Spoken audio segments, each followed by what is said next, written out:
Et bienvenue dans C'est en Lorraine, votre magazine de découverte.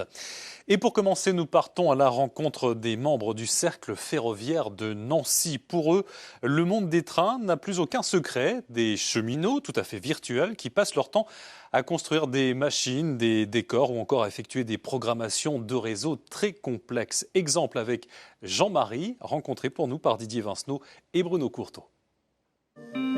Bienvenue dans le monde du modélisme ferroviaire. Jean-Marie a constitué son propre réseau de A à Z. Il a posé la structure, construit le décor, posé les voies, mais sa spécialité, c'est la programmation. C'est un programme automatique de démonstration. On va voir 12 trains qui vont circuler simultanément, pas vraiment, mais qui vont circuler sur les mêmes tracés, les mêmes itinéraires, et en respectant naturellement ce qui se fait dans la réalité, c'est-à-dire la sécurité des trains. Un seul train par canton. Si un train est dans un canton, celui qui est derrière a forcément le feu rouge et ne pourra pas franchir tant que ça n'aura pas été libéré, etc., etc. Un rêve d'enfant. C'est une passion qui a toujours existé. Alors elle a évolué avec le temps évidemment, mais au départ, comme tous les enfants de mon âge, c'était le petit train qui roulait dans le salon, ou voilà, sur un petit bout de carton ou un bout de bois, et puis progressivement, encore une fois, l'évolution technologique a fait que je me suis accroché à ça parce que ça me passionne. Passion qui a un certain coût. Oui, c'est une passion qui coûte cher, mais il n'y a pas beaucoup de passions qui ne coûtent pas cher aujourd'hui. C'est vrai que c'est un problème de fond, parce qu'on a énormément de mal à voir de jeunes enfants avec nous. Enfin, quand je dis de jeunes enfants à partir de 10 ans, pourtant ils sont intéressés, mais ça revient très cher. Il faut savoir que pour le prix d'une loco, ils ont 3 ou 4 jeux vidéo, donc voilà. Hein. Mais le plaisir n'est pas le même, mais malheureusement, on se rend compte à l'évidence que notre univers est plus peuplé de retraités que de gamins qui vont à l'école, c'est clair. Chaque réseau a sa spécificité, notamment au regard des motrices, voitures et convois qui l'empruntent.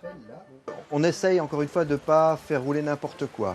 Ça veut dire qu'on essaye de se cantonner dans une période de temps, hein, une période. Ici, c'est l'époque 5 et l'époque 6, c'est-à-dire actuelle, en gros, sachant qu'évidemment, il y a 1, 2, 3, 4 qui remontent à l'origine du chemin de fer. Et puis, on essaye aussi de faire rouler du matériel qui est régional. Moi, je fais rouler du matériel époque 4 et 5, mais plutôt Lorraine. Ça, c'est un métrolore. C'est la ligne Nancy-Metz-Thionville. Hein. TER Lorraine. TER Lorraine, oui. Mais il est écrit métrolore. Hein. C'est le nouveau métrolore. Direction maintenant le cercle ferroviaire de Nancy. Nous, on est passionné par le monde ferroviaire, mais ça regroupe toutes les disciplines possibles et inimaginables, que ce soit l'électronique, la construction de maquettes,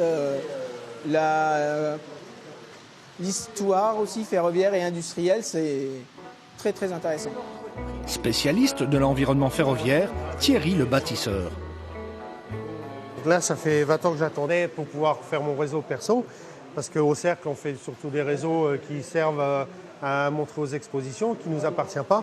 Et là, donc, je viens d'acheter au fur et à mesure, tous les mois, des maquettes, parce que c'est pas très donné quand même. Et donc, au fur et à mesure, donc c'est les maquettes soit en plâtre, soit en carton, soit en plastique, qui sont à monter. On les achète en planche, comme ça, et après, on est obligé de suivre la notice de montage, où ça nous prend entre une semaine pour faire une petite maison comme ça, il faut compter à peu près une semaine. Donc là, une fois qu'on a fait les bâtiments, tout ça, on installe sur un décor, et on commence à floquer, à mettre de la végétation et tout ça, et on essaye de rendre un environnement. C'est pour ça que le maquettisme ferroviaire est considéré comme le 10e art actuellement, parce qu'il regroupe de l'architecture, de l'environnement et des scènes, du scénario. Pierre fabrique lui-même de gros modèles. Je construis souvent des modèles, et c'est quand même plus près de la réalité que les modèles plus petits, quoi. C'est vous qui le construisez ? Oui, pas celui-là, mais j'en ai déjà construit plusieurs. Oui. Le dynamique cercle ferroviaire de Nancy accueille volontiers de nouveaux cheminots, débutants ou confirmés, de la vapeur au TER et jusqu'au TGV, en toute convivialité autour de la passion du rail. Et nous poursuivons.